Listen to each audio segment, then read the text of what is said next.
મહાનગરપાલિકાની વડી કચેરીના કોન્ફરન્સ હોલમાં આજે મહત્વપૂર્ણ બેઠક મળી હતી। આ બેઠક ગુજરાત હાઉસિંગ બોર્ડના જર્જરિત મકાનો સંદર્ભે મળી હતી।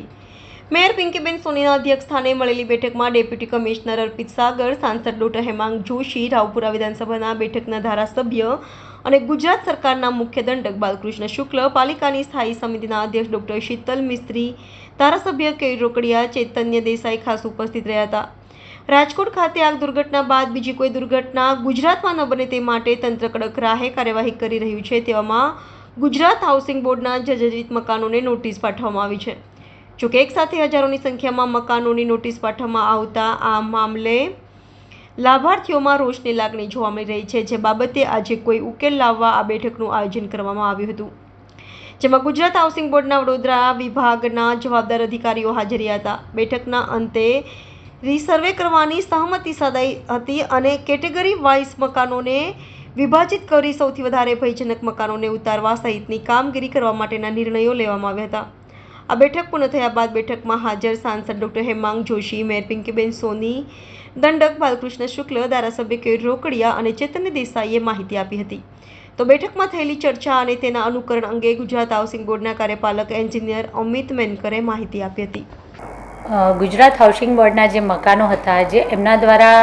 જાહેર કરવામાં આવ્યું કે જર્જરિત છે અને લગભગ 3000થી 5000 સુધીના સંખ્યાના આ યુનિટ છે, તો ત્યારે એક સાથે આટલા બધા જ યુનિટમાં જર્જરિત મકાનો જે છે તો એની કઈ શ્રેણી છે, જેમ કે એમાં કેટેગરી વાઇઝ ડિવાઈડ કરી શકીએ કે એ કેટેગરી, બી કેટેગરી ખરેખર ખૂબ જર્જરિત છે અને જેમાં રહેવું ખરેખર જોખમી છે, તો એવા કેટલા છે। તો આજની આ બેઠક જે ગુજરાત હાઉસિંગ બોર્ડના અધિકારીઓ અને વડોદરા મહાનગરપાલિકાના અધિકારીઓશ્રીઓને સંયુક્ત સાથે ઉપસ્થિત રાખી અને અમારા સાંસદ સભ્યશ્રી, અમારા ધારાસભ્યશ્રીઓ, સ્ટેન્ડિંગ સમિતિના ચેરમેનને અમે બધાએ બેઠક કરી અને ચર્ચા વિચારણા કરી કે આને કેટેગરી વાઇઝ ડિવાઈડ કરીએ। કોઈકમાં મોટું રિપેરિંગ કરવાની જરૂરિયાત હોય, કોઈકમાં કદાચ કોઈ નાનું રિપેરિંગ કરવાની જરૂરિયાત હોય, પણ આખા બિલ્ડિંગને એના માટે આપણે ઉતારી પાડવું જરૂરી ન પણ હોય, એટલે ફરી એક વખત બંને ગુજરાત હાઉસિંગ અને વડોદરા મહાનગરપાલિકા બંને ટીમ ભેગી થઈ અને ફરી એક વખત આ સ્ટ્રક્ચર સ્ટેબિલિટી માટે ત્યાં વિઝિટ કરશે અને કેટેગરી વાઇઝ ડિવાઈડ કરીશું કે ખરેખર કેટલા તોડી પાડવા જેવા છે અને એ પછી જેટલા પણ ખરેખર તોડી નાખવા જેટલા હશે એમને ટ્રાન્સફર કરવા માટે શું કરી શકીએ। તો આ બાબત અંગે અમે ચર્ચા વિચારણા કરી અને આગળ જે તે અધિકારીઓ છે એમના દ્વારા ઉપર પણ આ બધી જ માહિતીની ચર્ચા કરવામાં આવશે અને પછી આગળ ચર્ચા વિચારણા કરી અને યોગ્ય નિર્ણય લેવામાં આવશે।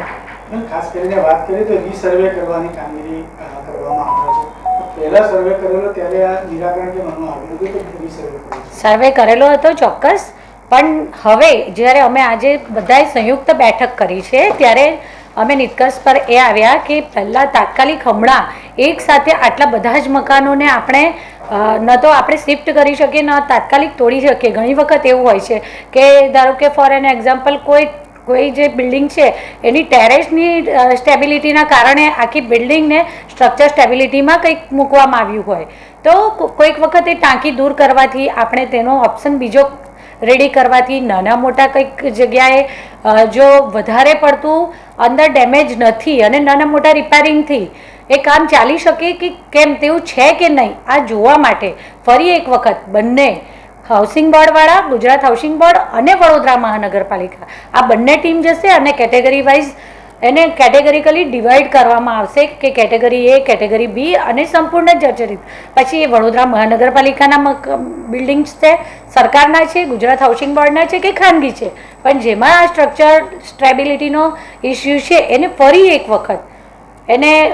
ભેગા મળી અને એની વિઝિટ કરવામાં આવશે। પહેલાના રિપોર્ટ પ્રમાણે અત્યારે કઈ કેટેગરીમાં કેટલા મકાનો છે? પહેલાંના રિપોર્ટ પ્રમાણે જે કર્યું છે એમાં 999 કેટેગરી 999 એવા બિલ્ડિંગમાં આવે છે કેટેગરી, એટલા યુનિટ એવા છે કે જેને ફરી અમારે વિઝિટ કરવી પડશે। એટલે એ વિઝિટ કરી અને ખરેખર ખૂબ જર્જરિત કે જેમાં રહેવું ખરેખર જોખમી છે, કદાચ કોઈક